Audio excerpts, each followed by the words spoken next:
عبد الرحمن، جالك اختار امضي هنا. إشهاد طلاق رجعي. حضر السيد فتحي عبد الجواد محمد أحمد عبد الجواد، وثبت الشخصية بموجب، وقرر أنه سبق أن تزوج السيدة أمل عبد الرحمن محمد عبد الرحمن، عاشرها معاشرة الأزواج الشرعية، وأنه الآن يرغب في طلاقها طلاقا رجعيا لأول مرة.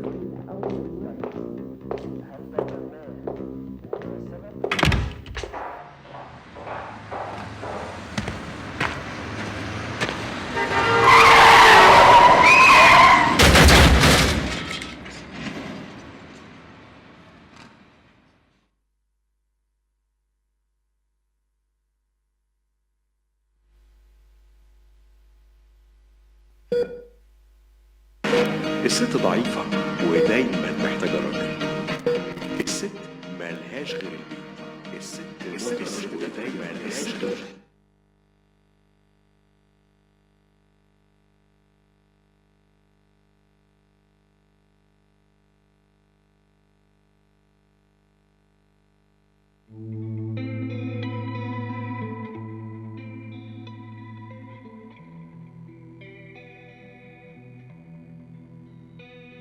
لو نزلت رجلي على الأرض دلوقتي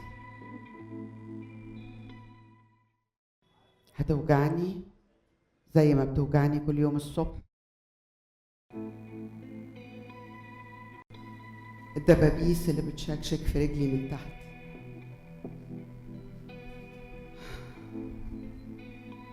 بس أنا مش قادرة أتحرك. مش عارفة إذا كان ممكن أتحرك ولا لأ.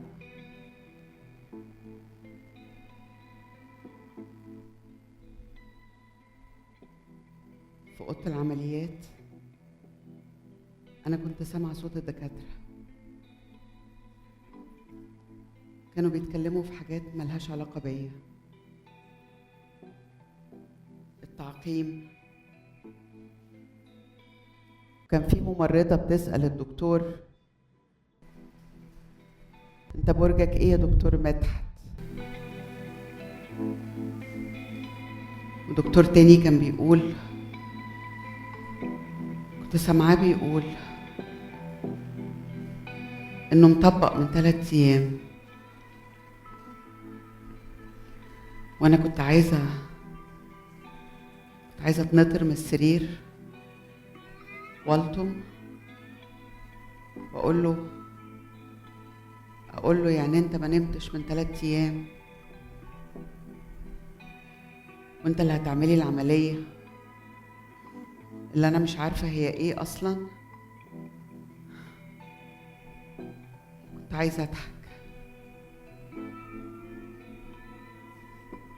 كنتش عارفة ان الواحد في البنج ممكن يحلم.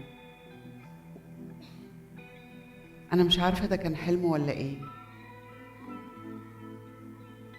بس انا شفت طنط ماري كانت واقفة جنب السرير، طلبت منها تمسك ايدي وهي مسكتها، بس محدش من الدكاترة شافها.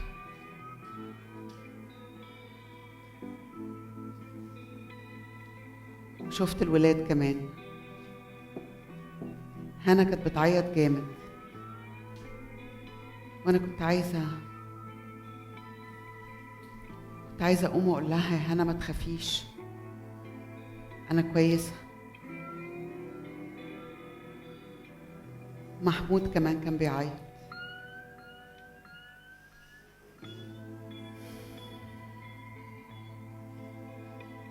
بس البنج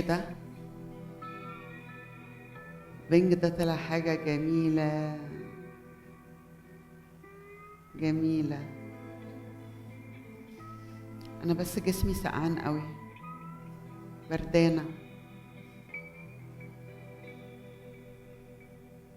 أنا مستغربة إن أنا ما متش. أنا مش عايزة أموت، مش عايزة أموت. وشايفة حاجات في دماغي، شايفة وش أمي وهي لاوية بوزها زي ما بتلويه دايما.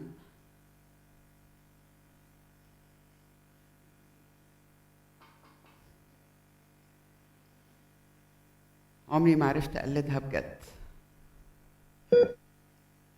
أطفال وربنا أنعم عليه بنعمة الأطفال يستحمل مهما تكن المشاكل، لأن الأطفال هم اللي بيدفعوا الثمن. الأب والأم ما بيدفعوش ثمن. الأب ممكن يروح يشوف واحدة تانية، الأم تروح تشوف واحدة تانية، إنما مين اللي بيدفع الثمن ومين اللي بيتشرف في الحياة؟ هم الأطفال. لو الطفل هو اللي بيدفع ضريبة الخلافات دي كلها. يا ترى الولاد اتغدوا؟ أنا لما نزلت من البيت ما كانوش جم المدرسة، بس أكيد إيمان هتغديهم. هي إيمان تعرف أصلاً أنا فين؟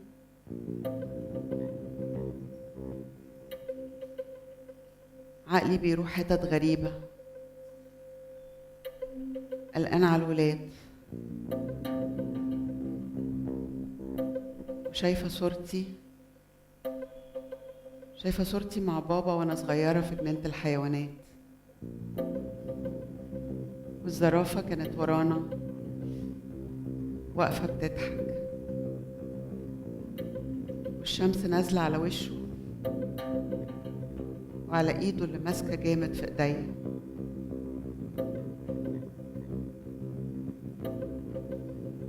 بفكر في فتحي، هو ليه عمره ما قال لي ان هو مش سعيد، انه عايز يطلقني؟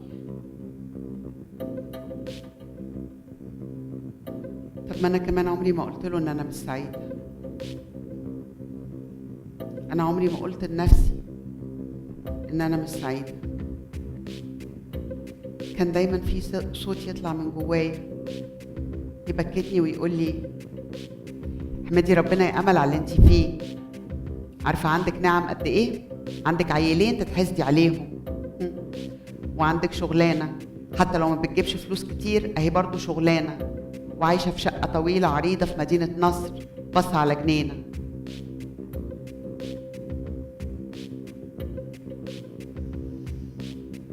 لما مسكت ورقه الطلاق في ايديا جسمي كان بارد زي ما هو بارد دلوقتي وانا طالعه من البنك، ودماغي كانت فاضيه.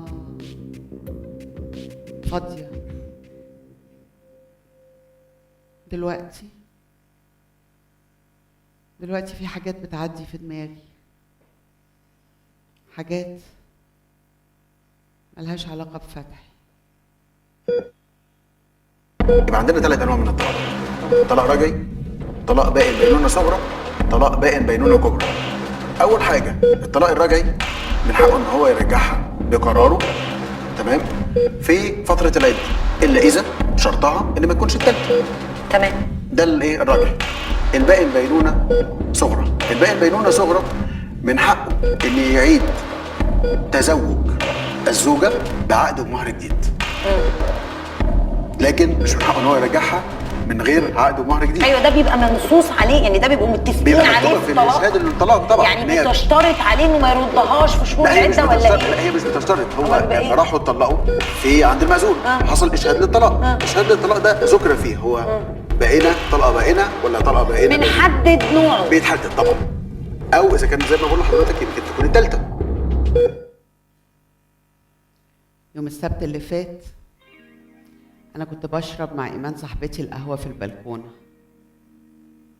إيمان ساكنة في الدور اللي تحتي، بشرب معاها القهوة كل يوم سبت الصبح. قبلها بيوم إيمان كانت جرجرتني عند الدكتور، والدكتور قال لي ما فيكيش حاجة، ما عنديش اللي اسمه إيه يوريك أسيد ده. قلت له يعني إيه يا دكتور؟ يعني أنت عايزني كده بكرة الصبح انزل برجلي على الارض وامشي عادي؟ ده انا بقعد يجي ساعه ولا ساعتين على ما الوجع بيروح. وقلت لايمان كمان على الموضوع اللي في دماغي، قلت لها ان انا نفسي كده الصيف اللي جاي في اجازه المدرسه ابعت هنا تقعد شوية عند تريس في كندا، وزي ما توقعت بالظبط إيمان قالت لي برافو عليك يا أمل. أيوة كده، خلي العيال يشوفوا الدنيا بدري بدري. بالنسبة لي المسألة مش سفر وخلاص، بس أنا مش عايزة أربي هنا زي ما أمي ربتني. أنا طول الوقت بقول لها إن أنا بحبها وإنها هتطلع أحسن ست في الدنيا، بس معرفتش أرد عليها لما لقيتها في يوم بتقول لي ماما هو أنا ليه عمري ما بشوفك مبسوطة؟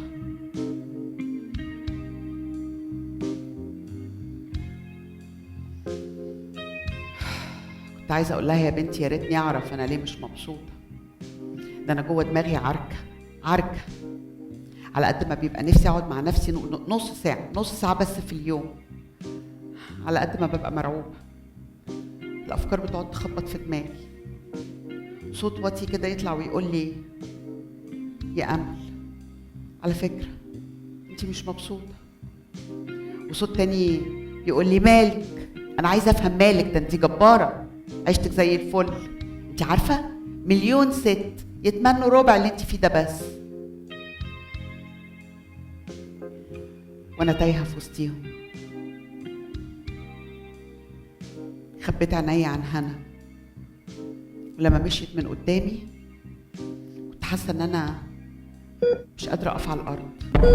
أختي في الله، هلا فتشتي في نفسك أولا؟ لعل العيش قد تكدر بسببك أنت. هل قصرت في حق من حقوق زوجك عليك يا أمة الله؟ الأسبوع اللي فات مازن بعت لي رسالة على الفيس، قال لي إن هو دخل الجامعة وهيدرس تاريخ،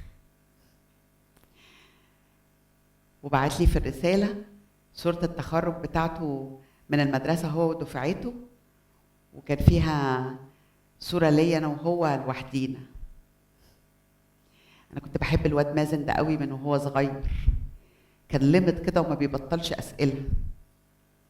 وهو في إعدادي كده سلفته كتاب من كتب صلاح عيسى من مكتبتي، وهو ما شاء الله عليه نزل ولف وجاب كل كتبه من السوق، وكان عارف إن في كتاب منهم مش عندي، جاب لي نسخة.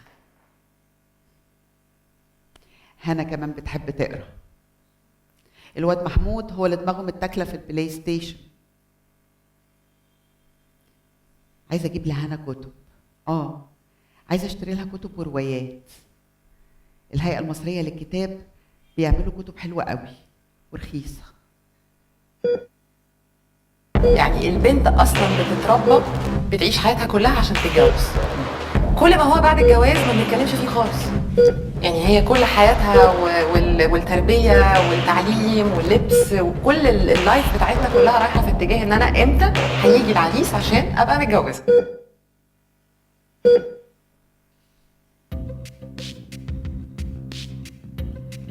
من وانا عيله صغيره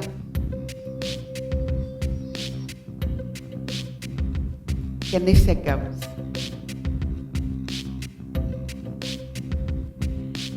بعدين تميت 20 25 27 كان لازم اتجوز. كنت عايزه اهرب من وش امي ومن قرها، اتجوزي اتجوزي جعنستي اتجوزي.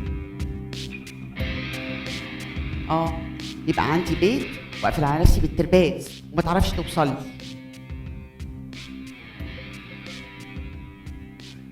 وعملتي كده يا امل، شاطر، برافو، اذكى اخواتك.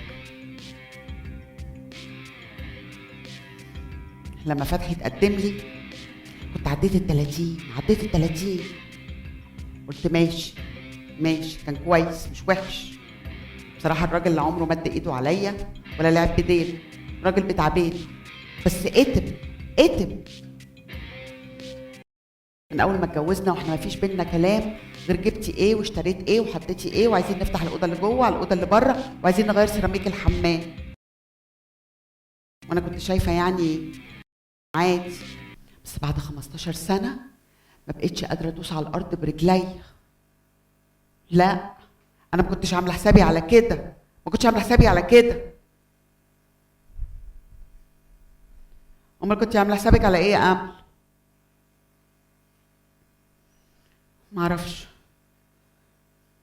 معرفش بس بشتاق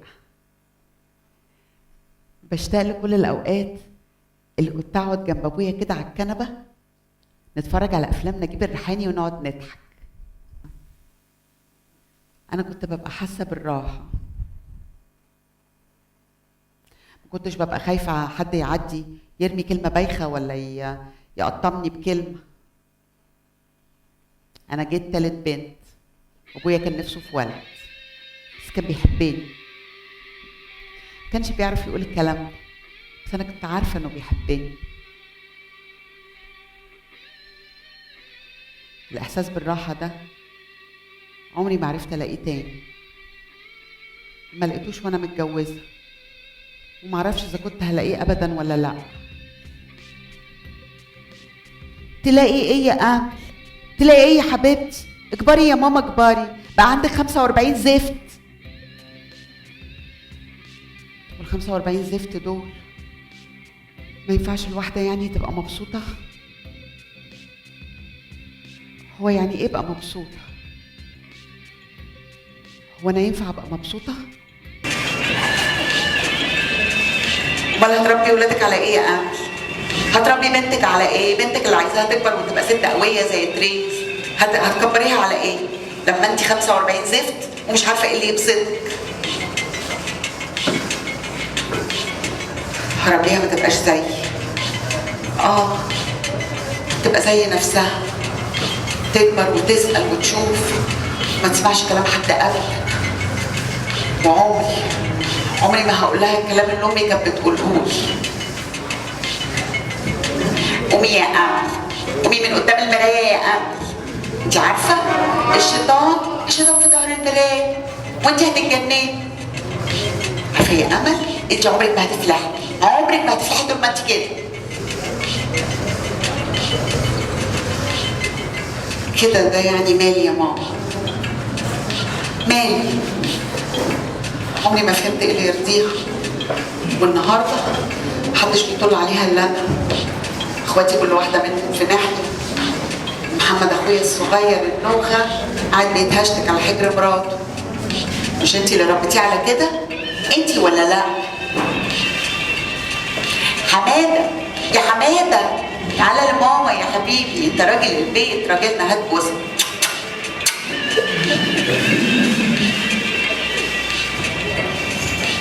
اهو راجل البيت يا اختي سابك وراح لواحده تانيه، سابك انتي والسكر قاعدين بوسكم بوس بعض، واقعد انا اضرب مشاوير من مدينه نصر لشبرا ومن شبرا لمدينه نصر، وانتي ما فيش حاجه ترضيكي. انتي بس لو تبطلي اكل بسبوسه، انتي عرفت تجيب رقم الدليفري كل يوم والتاني الاقي المحل الحلواني مطلع لها صينيه البسبوسه قدام باب البيت. في ايه يا امل؟ ما تسيبي الست تاكل بسبوسه، الست بقت فوق ال80، انت مالك ومالها؟ ما تاكل اللي هي عايزاه. اديني سايباها، لا هعرف اطل عليها ولا اتكلم معاها، ولا عارفه اصلا اذا كنت هعرف اقف تاني على رجليا ولا لا. وكان مختارني عشان متأكد ان انا بنت مؤدبة ومتربية، يعني واحدة متأكدة ان هي هتصون شرف، يرميها في البيت ويعيش هو بره زي ما هو عايز. انا ما اخترتش. المعاشرة بالمعروف حق متساوي بين الراجل والست، ليس هناك ذكورية في الموضوع ده. ربنا بيقول ولهن مثل الذي عليهن بالمعروف.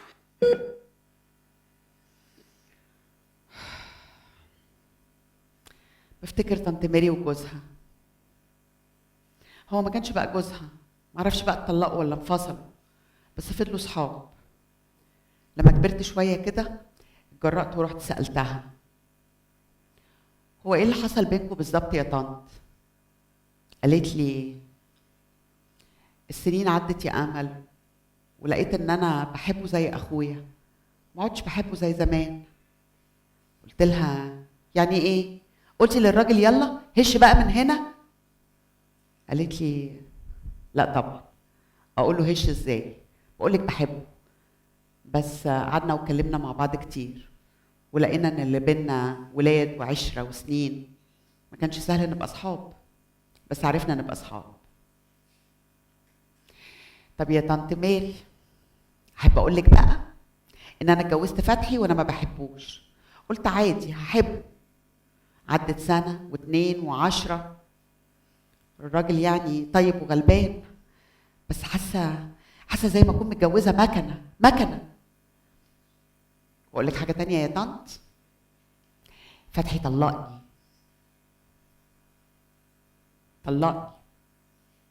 ما استعناش نفسه حتى يجي يقولها لي في وشي، عشان انا كمان اقول له خلاص يا فتحي بينا العيال والعشره ونعمل كده زي ميري وجوزها.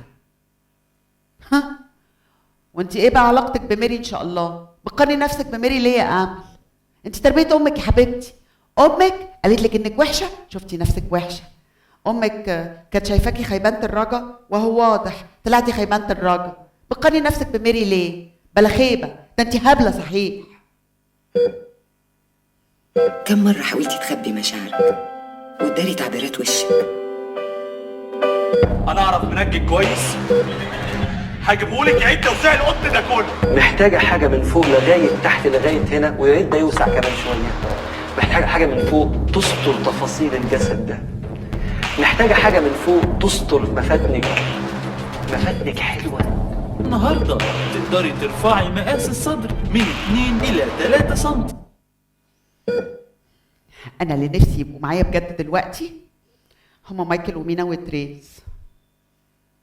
مش عشان يعني كل الاوقات اللي قضيناها مع بعض واحنا عيال صغيرين، سندوتشات الجبنه الرومي اللي عمري ما دقت زيها تاني ابدا، لا، عشان انا بحبهم وهم بيحبوني زي ما انا. الاسبوع اللي فات كنت بكلم تريز على الفيس، قالت لي ان انا وحشاها. انتي كمان يا تريز وحشاني قوي. لو كانت تريز معايا دلوقتي ما كانتش هتسمعني كلمه بايخه، بالعكس كانت هتقول لي جرى ايه يا امل، ده انتي عندك بنت ذكيه وشاطره وانتي هتكبريها على ان هي بني ادم مش مجرد واحده ست. لو كانت تريز معايا كانت هتاخدني في حضنها وتطبطب عليا، حتى لو اديت نفسي بالشبشب كانت برضه هتطبطب عليا وتقولي ان حياتي ما انتهتش على كده. لا، حياتي ما انتهتش على كده. بني ادم بلدياوي هتعمل بيها ايه؟ هي مسيرها تقعد في البيت، يبقى تتعلم حاجه تفيد بيها جوزها وبيتها وعيالها. المجتمع بيجد ان قوام الانثى هو المعيار الوحيد للحكم عليها. بتكلم عن العائل وازاي مين هيعولها بعد ذلك، بعد ما كانت سيده في بيتها تكون في بيت ابيها ضيفه او في بيت اخوها ضيفه، ماشي، لا تستطيع ان تاخذ حريتها في الاكل ولا في الشرب ولا في الملبس. قبل ذلك كانت انسه ومدلله في بيت ابيها وما تطلبه لكن بعد سبحان الله.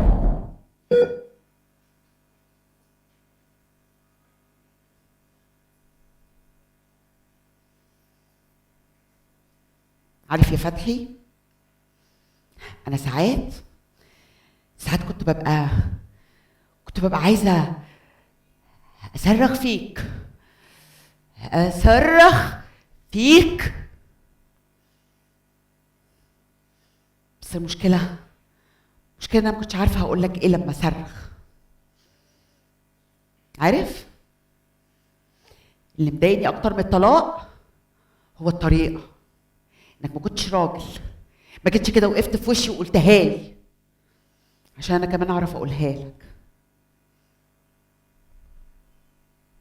وانتي كنتي مستنيه يا امل ان هو يبقى عنده الشجاعه عشان انتي كمان يبقى عندك الشجاعه.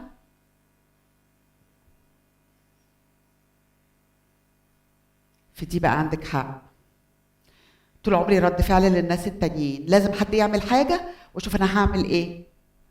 بس برضه انا ما كنتش متخيله كده ان انا اروح له من الباب للطاق واقول له فتحي صباح الخير، بقول لك ايه، انا مش مبسوطه وشكلي كده زي ما يكون عندي اكتئاب. بفكر اروح اعمل كده جلسات التأمل دي اللي بيقولوا عليها، ولا اروح حمام مغربي افك جدتي. ركبي بتوجعني يا فتحي، ورجلي ما بقدرش ادوس عليها الصبح. كنتش هعرف اعمل كده، كنتش هعرف اقول له كده. انا اقصى حاجه بعرف اعملها ان انا احلم اني قاعده على البحر لوحدي. من كام سنه ابتدت تجيلي كوابيس، كل ليله كابوس، كل ليله كابوس. رحت لفتحي وقلت له يا فتحي مش عارفه انام من الكوابيس. قال لي امل اتغطي انت بس يا حبيبتي وانت نايمه وبطلي تضربي محشي.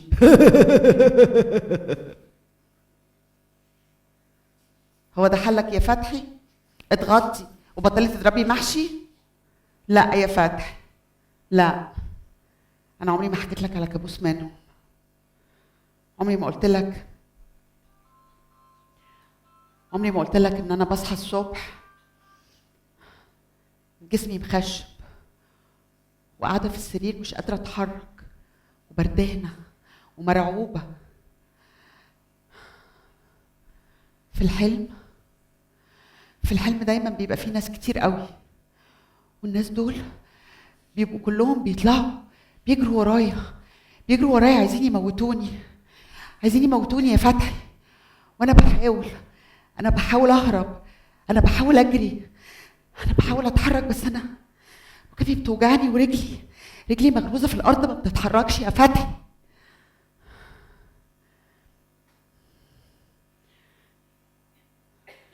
عمري ما حكيت لإيمان، لكن ما حكيتلكش. طب ده ينفع ده؟ تبقى جوزي وما تعرفش الكوابيس اللي بتجيلي؟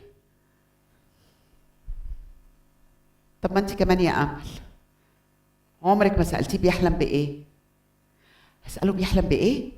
ده كان اتمسخر عليا وراح جرسني عند امي واخواتي وقال لي يا امل احلام ايه وكلام فارغ ايه؟ ده انت ست متخرجه من الجامعه وبتدرسي في مدرسه، عيب عليكي، ده احنا شويه هنروح للناس بيفسروا احلام. مش قصدي يا فتحي، قصدي انت لما بتتنيل تحلم بتروح فين؟ عشان انا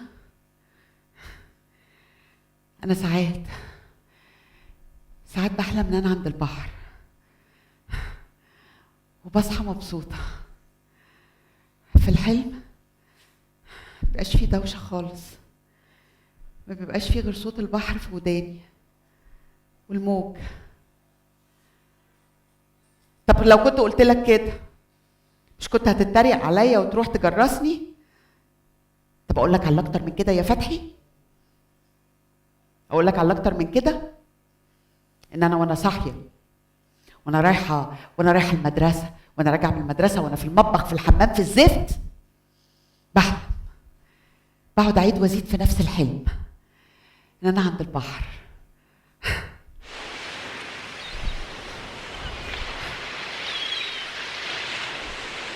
وانا مفيش ناس خالص، الدنيا هاديه، مفيش غير صوت الموج، لون البحر ازرق، انا مبسوطه يا فتحي.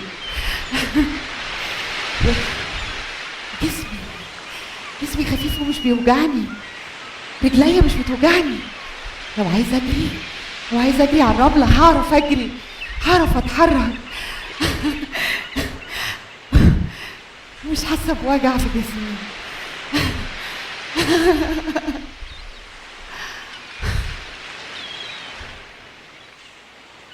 لو كنت قلت لك ده مش كنت هتتريق عليا؟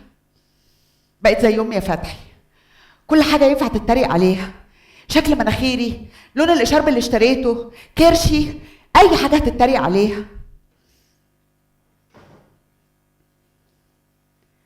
هو انت ليه يا فتحي ما عملتش معايا زي ماري ما عملت مع جوزها؟ ليه ما جيتش قلت لي امل انا مش سعيد معاكي يا امل؟ كنت هقول لك طب يا فتحي تعالى نفكر نبقى سعداء ازاي. انا كمان نفسي ابقى سعيده، والله العظيم نفسي ابقى سعيده. انت انا كمان مش مبسوطه، بس عمري ما بقول لك ان انا مش مبسوطه. تعال نفكر مع بعض. انا عايزه ابقى مبسوطه يا فتحي، بس انت مالكش في الكلام الاهبل ده. فاكر في اول جوازنا لما كنت بسحبك بونش كده لحد البلكونه عشان نقعد مع بعض نشرب كوبايه شاي بنعناع ونحكي شويه، وانت الكلمه تطلع من بقك كانها جنيه دهب. ولو اتكلمت يا فتحي هتتكلم عن ايه؟ مش هتتكلم عن العمال والمقاول الغشاش وسعر الاسمنت اللي غلي؟ اجي انا بقى النهارده يا فتحي اكلمك عن الاحلام؟ احي، ده انت كنت جرستني يا فتحي.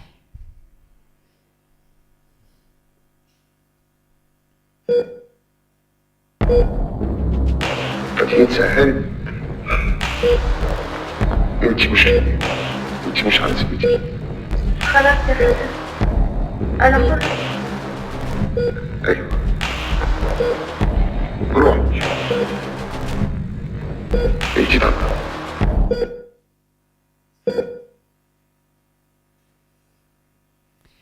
ابويا كان بيحب نجيب الريحاني،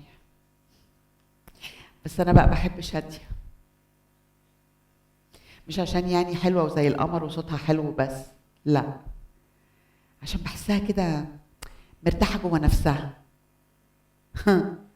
اللي يسمع كده يا امل يقول ان انتوا كنتوا اصحاب الروح بالروح. لا، ما كناش صحاب، بس يعني كان نفسي اكون مرتاحه جوه نفسي زيها. وعرفتي منين يا فالحه انها مرتاحه جوه نفسها؟ احساس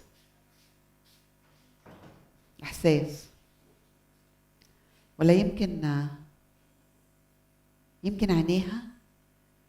عينيها كده زي ما يكون فيها حياة.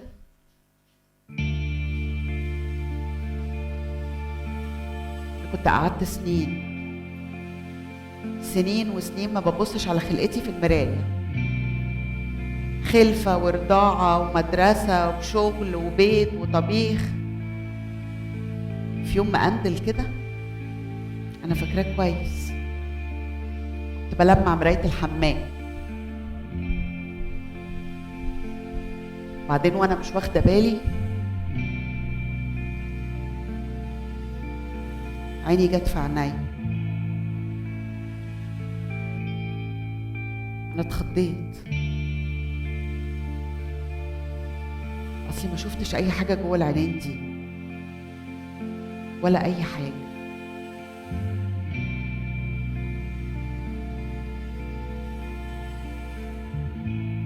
تكونيش مت يا بنتي يا أمل وقتها، والسنين اللي جت بعد كده أهو أديكي عايشة وبتتنفسي وخلاص. ويا ريتني حتى عارفة أتنفس، ده النفس بيجي هنا كده هنا ويقف.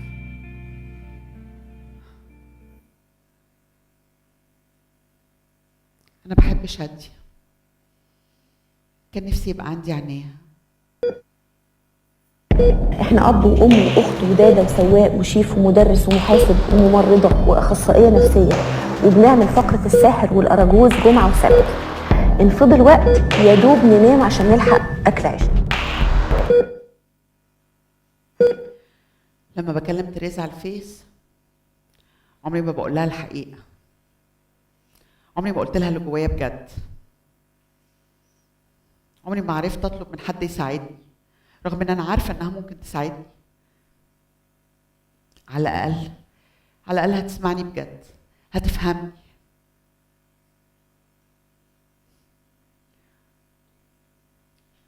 وهتقولي لتريزا ايه بقى يا فلح؟ انك مش عارفه ايه اللي يبسطك؟ ممكن اقول لها كده، بس انا مش عايزه ابقى تقيله على حد. تقيله؟ لو ميري كانت عايشه يا امل كانت قالت لك دي اختك. لا، قولي بقى، قولي انك مكسوفه تقولي لها انك خيبانه الرجا، ثم ان تريز ما عندهاش حل ليكي. انا مش عايزه حل، امال عايزه ايه يا امل؟ عايزه اقول لها اللي جوايا، عايزه اقول لها على الهلفطه اللي جوايا، كل اللخبطه، كل الخيب. وانا يعني لازم ابقى عامله عريضه زي عرايض المحامين، 1 2 3 4. هقول لها انا عايزه ابتدي يا تريس، بس انا مش عارفه ابتدي منين. ان راحت سنين ضاعت، اللي جاي كمان هيروح. ايوه يا امل، اللي جاي كمان هيروح. عارفه ليه؟ عشان انت خيبانه الرجا زي ما امك بتقول بالظبط.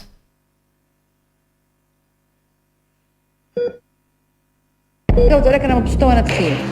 لا، انت مبسوطه انك بتكذبي على نفسك، بتكذبي على نفسك وبتكذبي على الناس، وعمرك في حياتك ما هتبقي مبسوطه ولا سعيده، وعمرك في حياتك ما هتبقي انسانه سويه. على قد ما جسمي بردان تلاجة، على قد ما دماغي سخنة. دماغي مليانة صور وانا ضايعة في وسطيهم زي الغريق اللي بيتعلق بقشاية. غريق وقشاية. خلاص يا امل بقيتي ضحية الظروف. بصي بتتكلمي عن نفسك ازاي؟ غريق. امال اشوف نفسي ازاي يعني؟ هدى شعراوي؟ بقولك ايه يا امل، لو خرجتي دلوقتي من المستشفى هتعملي ايه؟ لو خرجت دلوقتي من المستشفى هروح على البحر. ايوه، هجري على البحر، هقول لهم اعتبروني ملقحه هنا في المستشفى بين الحياه والموت. وهروح هعمل كده زي مش فاكره في انهي فيلم لما البطله حطت مخده تحت الملايه وافتكروها في الاوضه. اهرب انا بقى من المستشفى واجري على البحر. اروح بقى اشوف الحلم اللي مجنني ده فيه ايه، واقعد على البحر انا والدوشه اللي في دماغي نصطفل مع بعض. انا عايزه اروح البحر. بحر ايه يا امل؟ ده انتي مش اتدغدغتي بس، ده انتي اتجننتي كمان. وفيها ايه لما اتجنن؟ انا طول عمري عاقله، او فاكره ان انا عاقله. يوم ولا يومين عند البحر الدنيا مش هتخرب زي شهر ولا شهرين في المستشفى. ايوه انا عايزه اروح البحر، هروح البحر. ماشي يا امل، ماشي يا بنت عبد الرحمن، ماشي يا اختي.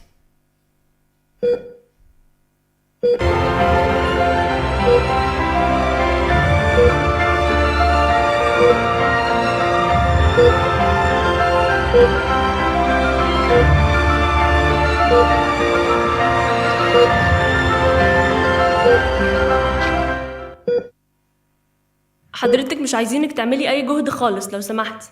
بقولك ايه يا ممرضة، تعالي انا بردانة.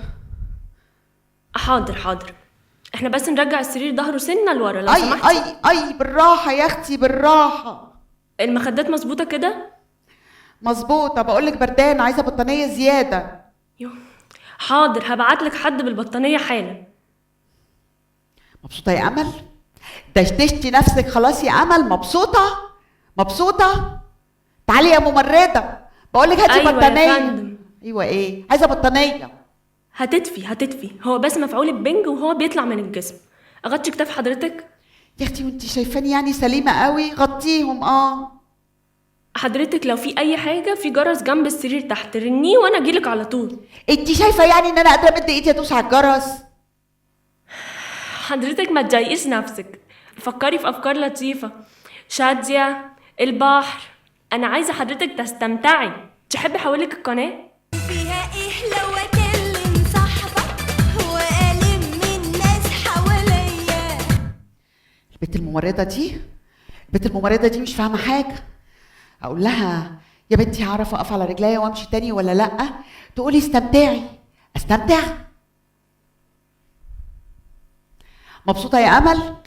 عدي تنبري وتقولي هكبر، هعجز، مش هعرف اقف على رجليا. اديكي كلك اتشدشتي. استني بقى لما الدكاتره يجوا يقولوا لك فيكي ايه.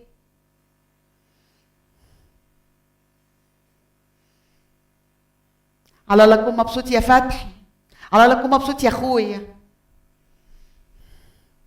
قلبي مش جايبني ادعي عليك. والله قلبي مش جايبني ادعي عليك، بس مش طايقه خلقه امك. يا لهوي، هو انا ممكن الاقي امي داخله دلوقتي من باب الاوضه؟ يا خرابي خرابي، انا كنت قطعت شراييني. هتسيب كل اللي انا فيه ده وتقعد تقطم فيا اكتر ما انا متقطمه، هتفتح في موضوع الطلاق. طب انا مالي يا ماما؟ انا مالي؟ انا قلت له طلقني والله العظيم ولا حتى فكرت في الموضوع. هو الراجل صحي الصبح طلقني، انا ولا حتى فكرت طب انا اعمل ايه؟ هو اللي طلقني. لا ازاي يا امل؟ ازاي؟ اكيد ما كانش مبسوط. شوف انت بقى كنت مقصره في ايه؟ هو في راجل يطلق كده بالساهل؟ ده انتوا بينكوا عيال. اكيد ما كنتيش بسطاه يا امل، الراجل ما كانش مبسوط. لا انت بقى اللي كنت باسطه بابا على الاخر، الراجل كان متنغنغ متدلع.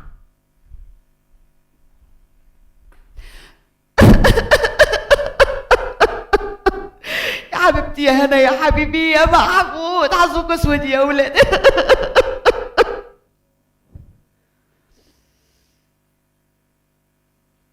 انا هقول لايمان ما تقولهاش، يخبوا عليها.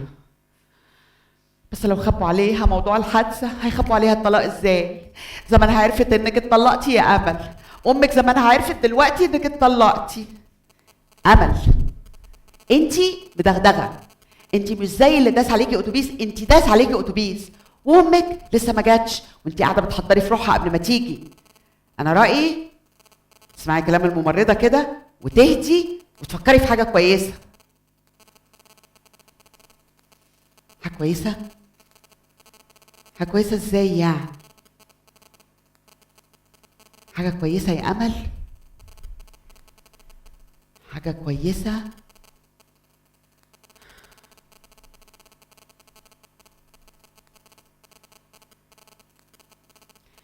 تعرف يا بابا، شوف انت مت من كام سنه؟ كام سنه يا بنتي يا امل؟ طول عمرك خيبانه في الحساب.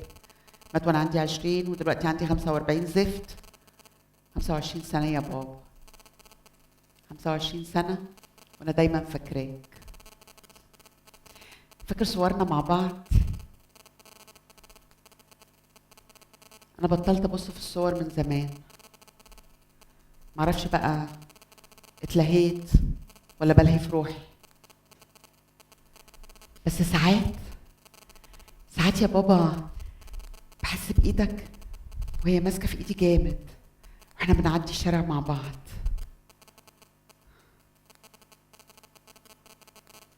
بس تعرف برضو بلوم عليك، بعتب عليك. خلعت بدري وسبتني لامي قعدت تقطم فيا طول عمري. بس يعني حتى لو انت كنت عايش يا بابا لا مؤاخذه يعني، هو انا مش عارفاك كان برضه امي هتستفرب بيا. طب انا مش فاهمه ليه يعني يا ربي ما تبقاش امي ست دي جارتنا الساعه 6 الصبح كل يوم الصبح الاقيها نازله والله العظيم في سن امي، نازله كده عماله بتلف الجنينه اللي حوالين العماره وقاعده بقى لابسه البنطلون الفوسفوري بتاعها ده معرفش لونه برتقاني كده ولا فوشيا، وقاعده عماله بتلف حوالين العماره وما شاء الله عليها ما شاء الله خفيفه وعارفه تمشي. دي اخف مني والله. اخف منك ايه يا امل؟ دي ربعك يا ماما، ربعك. انت بس بطلي تتعشي 3 مرات. انا كنت بعمل الزفت الرجيم، ايوه، واكيد عشان كده الاتوبيس طصني، نزلت على ملوشي من البيت مش عارفه رايحه فين، واكيد السكر كان وطي عندي في الدم. يعني يا ربي يرضيك كده تبقى عايشه مسخه وقله اكل كمان؟ امل انت بتاكلي وانت مش جعانه يا امل. خلاص اديني ملقحه اهو، الا ما حد طلع عليا حتى بلقمه عيش حاف، لقمه. ده غير ان انا هاكل اكل الزفت بتاع المستشفيات. طب كل اكل الزفت ليه؟ اول ما اعترف ايمان انا هقول لها تجيب لي اكل من البيت. البنت الممرضه راحت فين؟ انا عايزاها تجيب لي موبايلي عشان اكلم تريز. ايوه انا عايزه موبايلي. وتكلمي تريز تقولي لها ايه يا فالحه؟ انزلي يا تريز من كندا عشان الاتوبيس دهسني.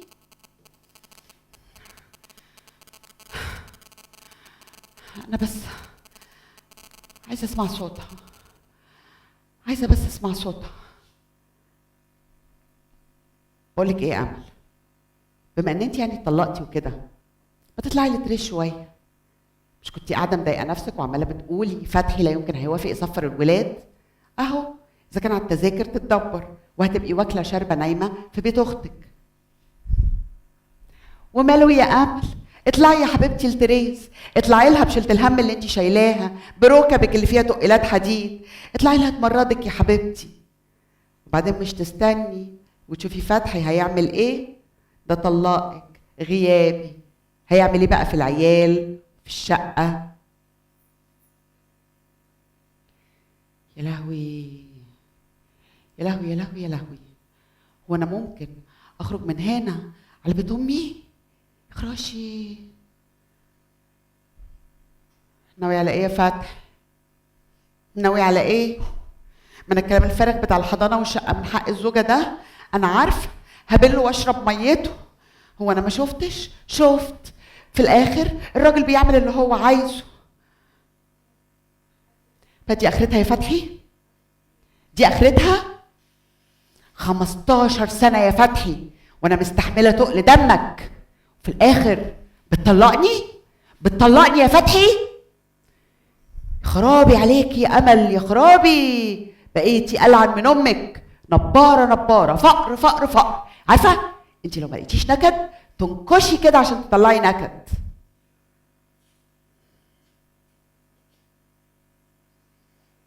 طب ما يمكن هنا عندها حق،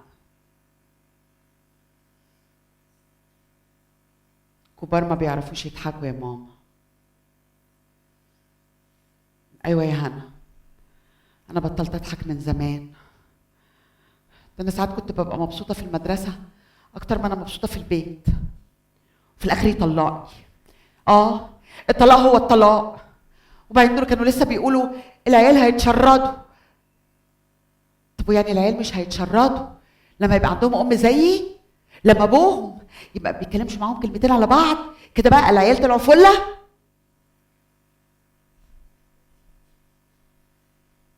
امتى اخر مره يا امل ضحكتي؟ ضحكتي من قلبك؟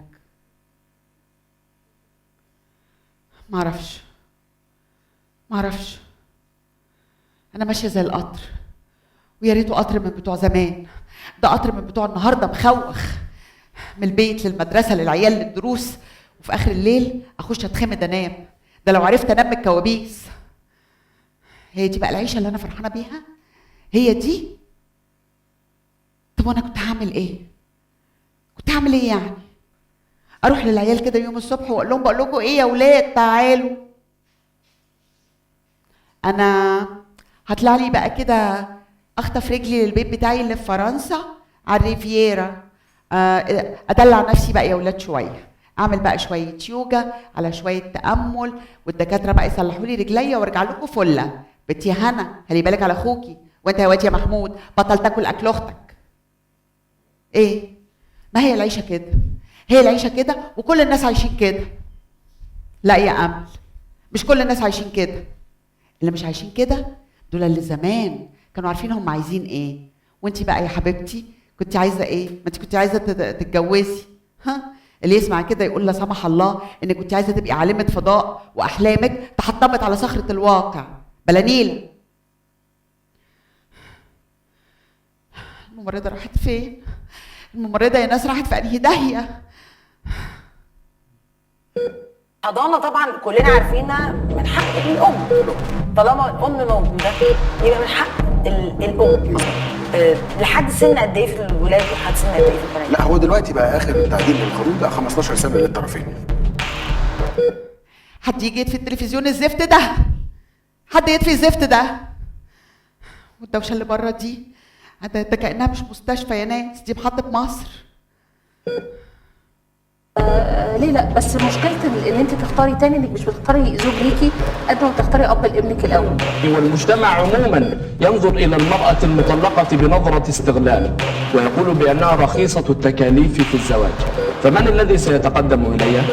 اما ان يكون متزوجا من قبل، واما ان يكون مطلقا، واما ان يكون ارملا. صحيح؟ فاذا تنظر ان يكون كبيرا في السن، واما ان يكون كبيرا في السن.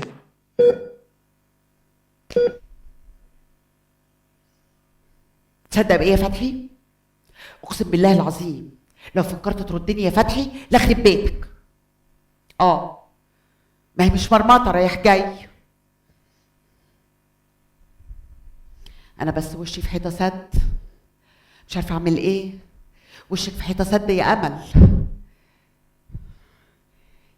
يا ريتني كنت قويه زي البنت حنان اختي. حنان؟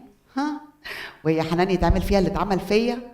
دي كانت جرسته عند أمة لا إله إلا الله والأمم المجاورة. ولو هي يعني اللي عايزة الطلاق، مين ده؟ حنان؟ حنان بالنسبة لها العيشة متستفة وكل حاجة 100 ولا عمرها بتسأل نفسها هي سعيدة ولا متنيلة؟ ولا بتكلم نفسها في المراية زيك يا مهبوشة؟ وتريز، لو تريز هي اللي كانت اتطلقت كانت هتتضايق طبعا، بس كانت هتعرف تقف على رجليها. ايوه انا عارفه ده، عندها شغلها اللي بتحبه والحاجات التانية كتير دي اللي بتعملها. ده غير ان عندهم في كندا في الطلاق كل حاجه النص بالنص، يعني مش هتطلع تدور على حته تبات فيها. تريز هتلاقي مليون حاجه تعملها. يا لهوي، ده كفايه انها تنزل تمشي في شارع بيتهم، الشارع كله شجر شجر شجر شجر شجر، مش شجره يتيمه حزينه كانت قدام شباكي عندها جذام وانيميا وما خدتهمش بيها لا شفقه ولا رحمه، برضه قصفوا رقبتها. ده ورا بيت تريز في غابه. ما قلتلك يا امل اطلعي طلي على الغابه اللي عند تريز. خد العيال. يا لهوي، ده كان افتكرني هربانه بيهم ايه جاتك نيله.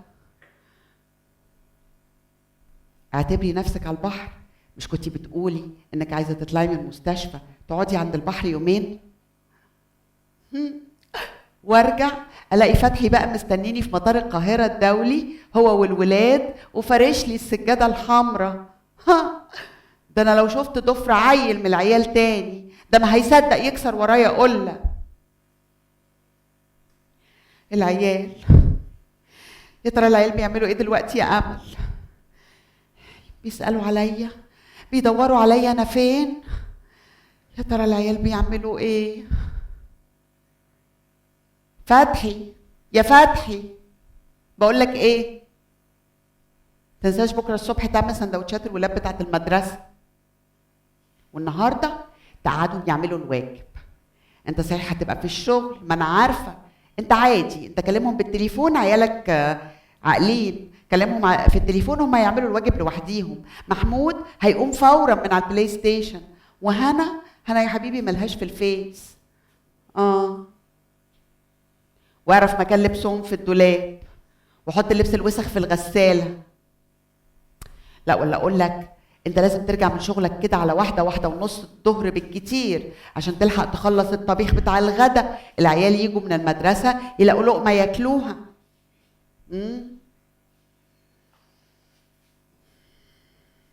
وانت بقى ارجع بقى بعد ما تخلص بقى اللي بقول لك عليه ده، يبقى ارجع انت للعمال بتوعك بقى على 11-12 بالليل. ايه؟ هتنام امتى؟ وتنام ليه يا حبيبي؟ ما تنامش، ده حتى علاج هايل للشخير، ما تنامش. وما تنساش تجيب الحاجات الناقصه اللي في التلاجة. هتلاقي لازم نكون محتاجين عيش فينو وجبنه وزيتون، وهات لبن كبير، واللبن الصغير ما تجيبش اللي بموز عشان هنا ما بتحبوش، هات اللي بشوكولاته. ويعني لو رجليك وجعتك ولا حاجه يا فتحي، عادي عادي يا حبيبي، دي حاجات بتيجي وتروح. البنت الممرضه قالت لي استمتعي يا حبيبي. بص بقى، انت تسيب واحد فتحي في الشغل وواحد فتحي في البيت يخلص اللي بقولك عليه ده، على ما انا اخطف رجلي كده في السريع سريع اروح الغابه اللي عند تريز. اسكت، هو انا ما قلتلكش؟ دي وريتهاني على الفيديو، دورت الموبايل كده وفتحت شباك المطبخ بتاعها، تلاقي تله صغيره كده خضره ووراها بقى ايه، شجر شجر شجر شجر على مدد الشوف يا فتحي، والحي يا حبيبي هناك ما بيقطعش الشجر. بنت الممرضه راحت فين؟ عايزه موبايلي. هو الموبايل يا امل هيبقى لسه فيه شحن؟ النبي البنت جوهره الممرضه دي هتلاقي معاها شحن وهي عايقه في روحها كده وحاطه روج فوشيا. استنى يا فتحي، المكوى نسيت اقول لك على المكوى. وقبل المكوى الغسيل، لازم تغسل الغسيل الابيض لوحده والالوان لوحدهم. والالوان ما تحطش في الوان بتبهت والوان ما بتبهتش، ما تحطهمش على بعض وتخرب الدنيا. ولو تعبت يعني يا فتحي ولا حاجه، ابهت لك يا حبيبي شغاله ب 2000 3000 جنيه في الشهر، ده لو استحملتك يا فتحي. انا مش فاهمه مستشفى ايه دي الا ما حد طل في خلقتي. ما شفتش صنف دكتور يجي يقول لي مالك. ثم ان انا جعانه يا ناس، يا ممرضه جعانه.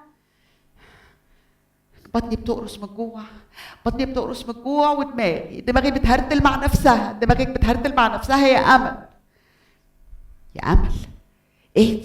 اهدي عشان تعرفي تفكري وتقرري. قرر. ما انا قلت هطلع لتريس، بس اما اشوف بس الدكاتره هيقولوا ايه. بس نادرن عليا يا تريس، لو ربنا من عليا بالشفا لاطلع لك كندا. تعرفي يا امل، انت زي ما انت ما اتغيرتيش، برضه مستنيه تشوفي حاجه تحصل عشان انت تشوفي هتتنيلي تعملي ايه.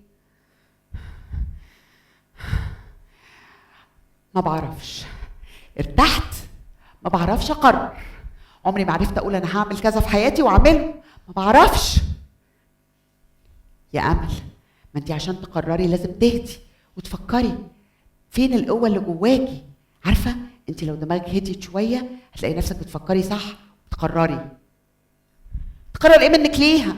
دي جاي لها ورقه طلاق غيابي. اقرر انا عايزه اعمل ايه في حياتي. بفتكر كده من كام شهر شفت في التلفزيون كاتبه كده وعماله تقول ايه، احنا بنختار، احنا بنقرر، احنا بنختار. كانت بتقول ايه يا امل؟ احنا نمتلك القرار. كنت عايزه ادب ايدي في كرش التلفزيون اجيبها من شعرها واقول لها قرار ايه يا اختي اللي بتتكلمي عليه؟ بس قلت يا بنتي يا امل عيب، هتعملي لنفسك فضيحه على الهوا. يا امل، ما انت لسه بتقولي لو ربنا من عليكي بالشفا هتطلعي لتريز. ما هو ده قرار. ايوه صح ده قرار. طب اياكش بقى ترجع فيه، هو انا مش عارفها؟ خطوه قدام و2 ورا، خطوه قدام و3 ورا يا امل. عارفه التكبيسه اللي انت فيها دي شبه حياتك بالظبط. حتى وانت مش متجبسه يا امل كنت برضو متجبسه. دماغي يا ناس، اهو جسمي هدي شويه، جسمي دفي شويه، انما دماغي عقبال دماغي يا رب. فاكره يا امل لما كنت بتروحي مع ابوكي مولد السيده زمان؟ الا فاكره، ياه ده احنا فضلنا نروح لحد ما بابا مات. كنا بنروح كل سنه ونفضل سهرانين في الشارع لحد وش الفجر، ونقعد بقى نتحرك ما بين الحضره والغنى والمزيكا، وناس تطلع لنا اكل وابويا يطلع فلوس. ياه كان مولد شبه اللي في دماغي ده بالظبط. بس ايامها كنت مبسوطه. ما عرفتيش تاخدي من ابوكي يا امل غير الغلب. انا كمان مش عايزه ابقى شبه امي. يا لهوي، ده انا ساعات بقفش نفسي بقول حاجات شبه اللي هي بتقولها بالظبط. انا لا عايزه ابقى شبه ده ولا دي. امال شبه مين يا امل ان شاء الله؟ تعرف شبه المدرسات الصغيرين في المدرسه. البت هايدي دي ما كملتش 25 سنه وبتعمل ماجستير. ونورهان ازحت بعد ال30 ب5 6 سنين، واهلها قرفينها جواز صالونات، كل يوم عريس، بس بتنفض لهم. هي اللي قالت لي كده، قالت لي يا ميس امل انا بنفض لهم، انا عندي خطط يا امل. البنات الصغيرين عندهم خطط يا حبيبتي، خطط.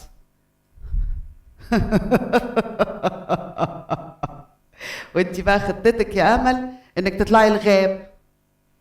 ايوه خطتي ان انا اطلع الغابه، وانت بقى اخرس شويه، انت لا بنج محوق في امك ولا حادثه. وانت يا امل فوق ال111 دي، عارفه انت لو حتى حط في خلقتك مرايه هتتسرعي يا امل. عايزه عيالك يشوفوكي كده؟ ايوه عايزه عيالي يشوفوني كده. هو احنا ليه دايما نقول لعيالنا كنا بنجيب احسن نمر في المدرسه واحنا عايشين احسن عيش ومتجوزين احسن جوازات؟ ايوه هجيبهم واقول لهم ايوه يا ولاد امكم مش مبسوطه ومش عارفه اصلا ايه اللي يبسطها. روحوا انتوا شوفوا حالكم لحد ما امكم يبان لها صاحب.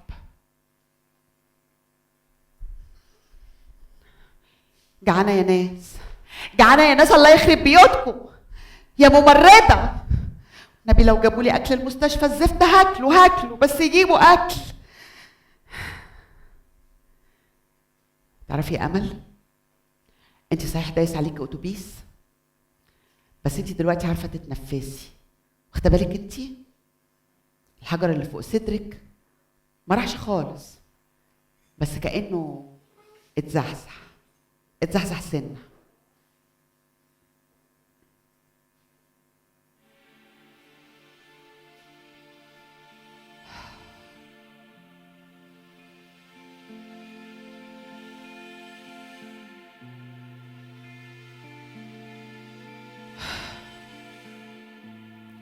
كان نفسي ماري تبقى امي بس يعني حتى لو ماري مش امي ما انا كان ممكن اتعلم منها. طول عمري نفسي في حاجات وما بعملش حاجه. نفسي ماري تبقى امي، نفسي ابويا يبقى مماتشي، نفسي اروح البحر. افتكري النعم اللي في حياتك يا امل، اهي نعمه منهم راحت. الصحه كنت بقول رجليا وجعاني بس شايلاني خلاص. يا امل لسه عندك كتير، عندك عيالك، عندك منى اختك، تريز، ايمان، عندك كتير يا امل. لا انا في اللحظه دي بقى مش شايفه اي حاجه عدله في حياتي خالص. اديها جرعه المهدئ دلوقتي.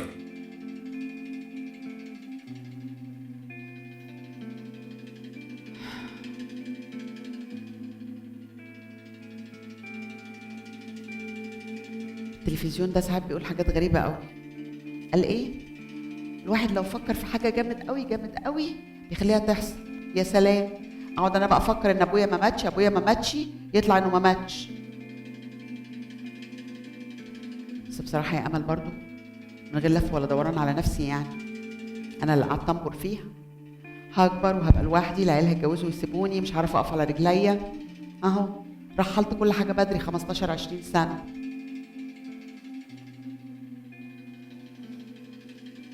بس صوابعي بتتحرك.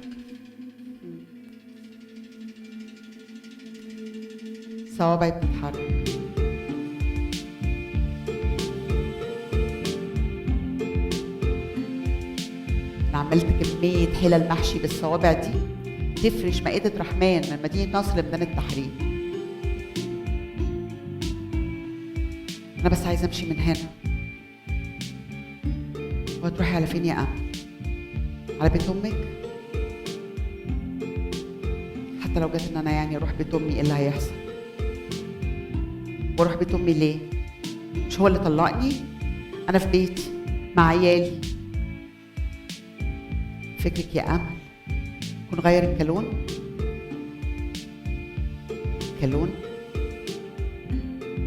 يغيروا ما يغيروش ليه؟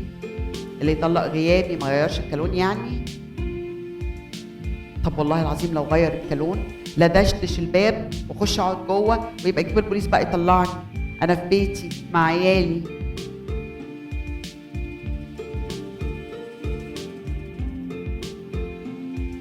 فهي غير الكالون.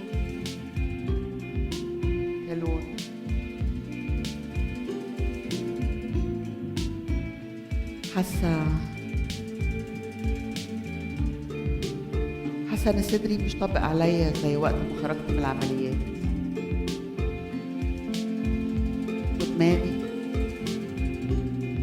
ودماغي راقت شويه.